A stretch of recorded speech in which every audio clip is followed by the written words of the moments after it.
ይሄ አንፊሎሚዳ ይባላል። ስሜ አሸናፊ ይባላለሁ። እንዴት ናችሁ? ሰላም ናችሁ? እኔ ሰላም ነኝ፣ እግዚአብሔር ይመስገን። ዛሬ ደግሞ አዲስ ነገር ይዤ የመጣው እንዴት አድርገን የአፋን ኦሮሞ አንድ ሳምንት ውስጥ ያሉት ቀናቶች እንዴት አድርገን እንማራለን የሚለው አብረን እናያለን።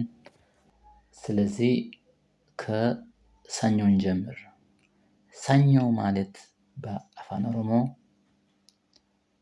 እንግዲያውስ ታውቃላችሁ፣ ኦሮሚያ ብዙ ዞኖች ስላሉ እንደየቦታው የተለያየ ስም አለው።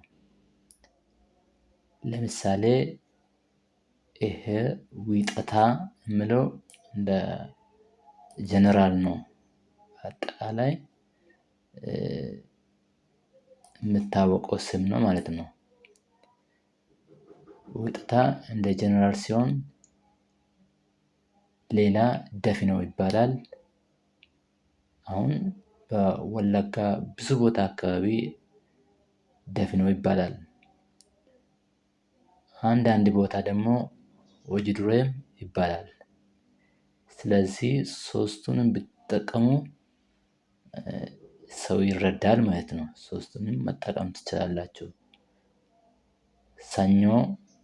ሰኞ ይሄን ይመስላል ማለት ነው። አሁን ወደ ማክሰኞ እንለፍ። ማክሰኞ ማለት በአፋን ኦሮሞ ክፍጠታ ይባላል፣ ወይም ደግሞ ፈጫሳ፣ ወይም ደግሞ አንዳንድ ቦታ ላይ ለመፎ ይባላል። ማክሰኞ ማለት ሶስቱንም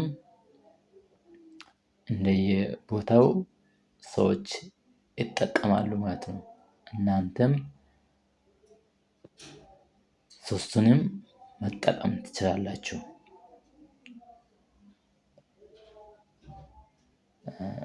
አሁን ሮብ ላይ ደርሰናል። ሮብ ማለት በአፋን ኦሮሞ ሮቢ ነው የሚባለው። ተቃራቢ ነው፣ ሮቢ ይባላል። ሮብ ማለት በአፋን ኦሮሞ። ሐሙስ ማለት በአፋን ኦሮሞ በብዙ ቦታ ከሚሳ ነው የሚባለው።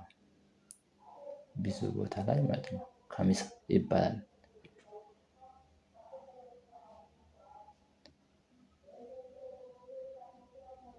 ቀጣይ አርብ ነው።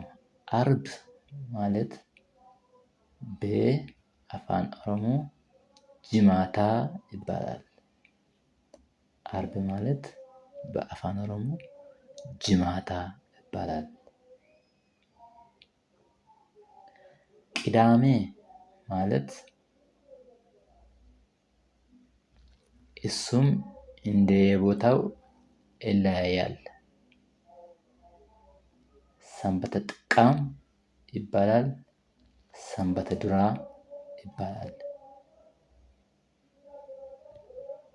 ወይ ሰንበተ ጥቃ ወይ ደግሞ ሰንበተ ዱራ መጠቀም ትችላላችሁ ማለት ነው። ከሁለቱ አንዱን መጠቀም ትችላላችሁ።